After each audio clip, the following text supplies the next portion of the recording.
Oi, pessoal, tudo bem? Vamos agora então falar a nossa segunda parte da aula. Agora a gente vai falar sobre nutrição na velhice.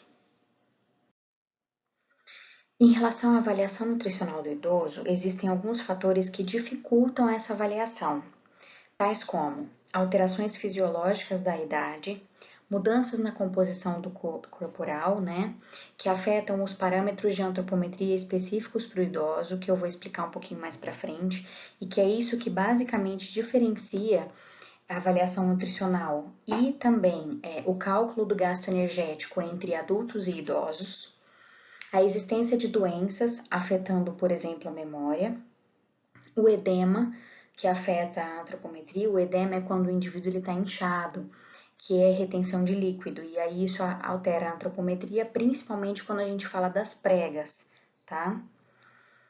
Que é uma forma de avaliar, que são as dobras cutâneas que a gente tem do tríceps, do bíceps, tá bom? E alterações na qualidade de vida também. Quando a gente fala sobre anamnese alimentar, que então é a avaliação dietética, para a gente entender como está a alimentação desse indivíduo, a gente precisa usar métodos que dependam menos da memória. Lembra quando eu falei sobre avaliação dietética, eu expliquei que existem os métodos retrospectivos e os prospectivos? O ideal para um idoso é a gente não ter que usar nada que ele precise lembrar do que ele comeu, por exemplo, ontem, antes de ontem, porque a memória pode estar afetada. É mais proveitoso perguntar o que ele come habitualmente, porque ele vai conseguir lembrar. Ou você pode perguntar assim: você come arroz? Você come feijão? Porque são alimentos que ele vai lembrar que ele tem hábito de comer. Perguntar se algo está interferindo na alimentação, como por exemplo, coisas que são extremamente comuns no idoso. Medicamentos que fazem com que ele sinta menos fome ou evite alguns alimentos, ou no caso de alguns alimentos coma mais, por exemplo, sal. Falta de dentes ou mesmo o uso de próteses dentárias que fazem com que dificulte esse processo de alimentação, dores para se alimentar, para engolir ou qualquer fato que dificulte essa alimentação, falta de saliva, que é algo extremamente comum no idoso, eu vou falar um pouquinho mais para frente, e qualquer outro fator que altere essa alimentação. Também é importante verificar o consumo de líquidos, tá? Em número de copos. Por quê? Porque geralmente os idosos se desidratam com muito mais facilidade do que qualquer outra fase. Em relação à antropometria, então, com o envelhecimento ocorrem modificações biológicas que alteram a composição corporal. E aí acontece a diminuição da massa muscular e o aumento da gordura corporal que se concentra na área abdominal. Esta é a explicação dessa principal diferença entre adultos e idosos. O idoso ele acaba tendo muito mais presença de massa gorda, de tecido adiposo, do que massa magra, que é músculo, em relação ao adulto. E isso interfere no cálculo de necessidade energética, porque quem gasta energia? Músculo. Tecido adiposo não gasta energia, se gasta muito pouco, tá bom? Encurtamento das vértebras, escoliose, osteoporose, encurtamento da coluna, o qual promove redução da estatura. Outro fator que interfere na antropometria, flacidez da pele e alteração do equilíbrio eletrolítico, que afeta na bioimpedância, porque a bioimpedância depende da presença de água no corpo. A pessoa tem que estar bem hidratada. Como o idoso desidrata bastante, a bioimpedância às vezes não é a melhor opção. Outra forma de avaliação do estado nutricional do idoso é a triagem nutricional, que eu já expliquei para vocês em avaliação nutricional, que é a avaliação subjetiva global. Então, ela é composta por dados antropométricos, como peso, altura, perda de peso, questões sobre alterações da dieta, sintomas gastrointestinais e capacidade funcional. Então, à direita, vocês vão ver um modelo de questionário que pode ser utilizado. Exame físico. Procura verificar carências nutricionais, incluindo sinais de desnutrição, com avaliação de dentição e prótese dentária e verificar se há dificuldade de mastigar ou triturar o alimento e se há ferimentos na gengiva. Por quê? Pelo exame físico, a gente olhando o indivíduo idoso, a gente consegue perceber alguns sinais. Isso pode mostrar para a gente que ele pode estar tendo dificuldade, por exemplo, em se alimentar e estar perdendo peso, em decorrência do que a gente consegue perceber. A avaliação bioquímica também é extremamente importante. Os exames de rotina, que geralmente são feitos, não significa que são os únicos, não significa que são só estes a serem feitos, é a glicemia, albumina, metabolismo de ferro, hemograma completo, colesterol e suas frações, que entra então o colesterol total, HDL, LDL, triglicérides, vitamina B12 e ácido fólico. Em relação à energia, sabe-se que o metabolismo energético do idoso diminui. Dentre as possíveis causas, a primeira, que eu já comentei com vocês, perda de massa muscular. O idoso vai ter mais acúmulo de tecido adiposo e uma diminuição na massa muscular. E também outro fator, a redução da atividade física. Tá bom? O idoso ele acaba se tornando mais sedentário, até pela sua condição de idade. Mas outras patologias, né, patologias como doenças cardiovasculares, alguns tipos de câncer, podem aumentar o gasto energético. Carboidratos. Deve-se oferecer de 45% a 65% do valor energético total de carboidratos, com uma recomendação mínima de 130 gramas por dia. E, claro, dar preferência aos carboidratos complexos, assim como nos adultos. Proteínas. Idosos que não tenham nenhum tipo de doença renal devem consumir de 0,8 a 1 grama por quilo de peso por dia de proteína. Outra recomendação, que é um pouquinho diferente dessa daí de cima, 56 gramas para homens, 46 gramas para mulheres. Para idosos com sarcopenia, o que é a sarcopenia? É a perda de massa magra e a função muscular.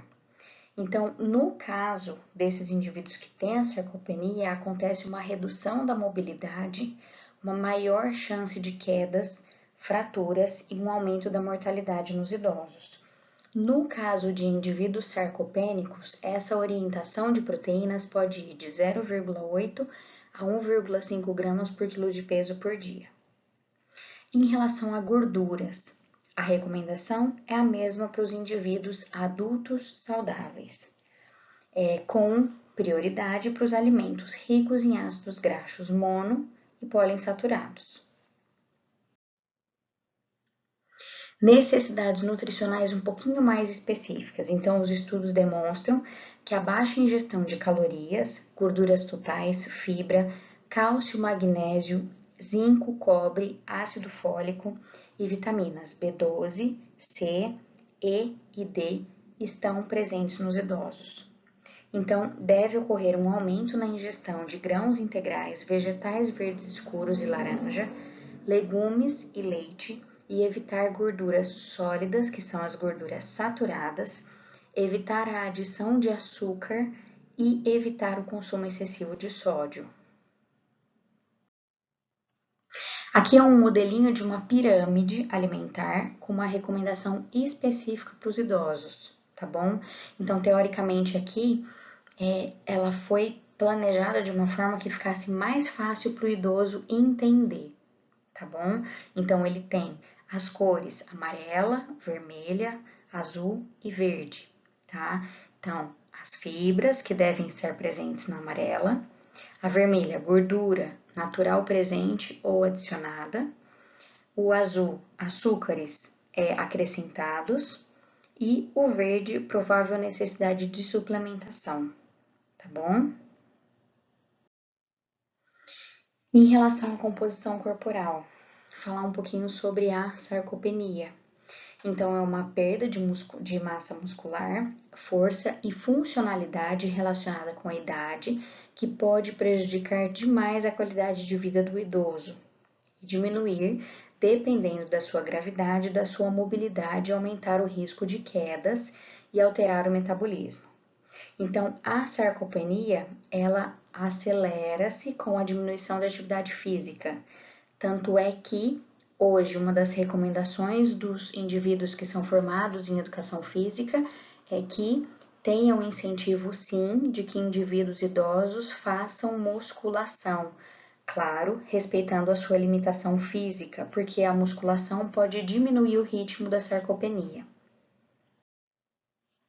Sabor e cheiro. Então, alterações relacionadas com idade, que afetam o paladar, olfato e toque, podem levar à diminuição do apetite, às escolhas alimentares inapropriadas e à ingestão insuficiente de nutrientes. Alguns graus de disgeusia, que é a alteração do paladar, ou a perda do paladar, ou a hiposmia, que é a diminuição do olfato, podem ser atribuídos a alguns medicamentos, porque os limiares do paladar e olfato são mais elevados.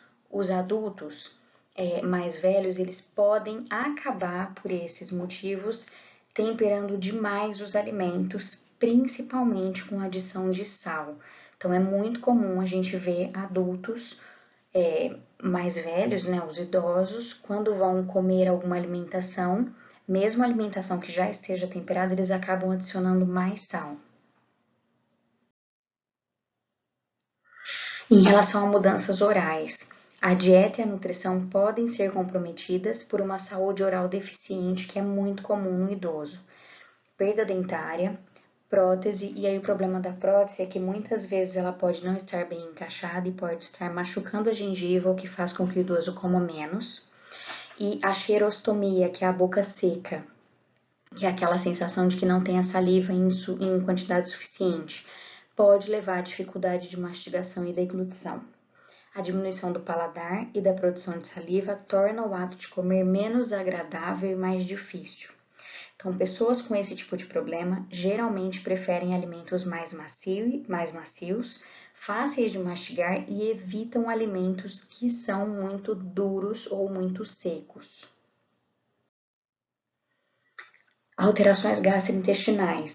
A disfagia, que é uma disfunção na deglutição, é uma disfunção para engolir e é comumente associada com doenças neurológicas ou mesmo relacionado à idade, à senilidade. Então, os líquidos engrossados e a textura modificada dos alimentos podem auxiliar as pessoas que sofrem com disfagia a se alimentar com mais segurança. Em alguns casos, faz inclusive a diluição de gelatina no líquido para que fique mais espesso para a pessoa engolir, para facilitar e ela não engasgar, tá bom? Em relação ao estômago, ocorre diminuição da mucosa gástrica, que leva à inabilidade para resistir às lesões como câncer, úlceras e infecções. Também associado ao estômago ocorre a acloridria, que é a produção insuficiente do ácido clorídrico que tem no suco gástrico, que está presente em indivíduos saudáveis, mas no idoso acontece uma diminuição ou a não produção, tá?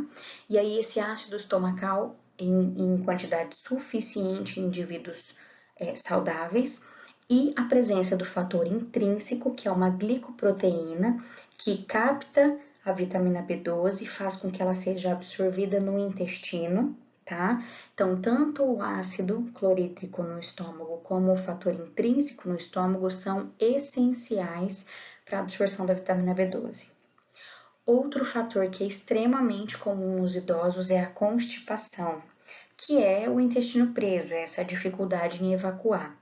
Então, adultos mais velhos são mais acometidos por constipação, e as principais causas estão relacionadas aos líquidos insuficientes, à falta de atividade física e à baixa ingestão de fibras alimentares, tá bom?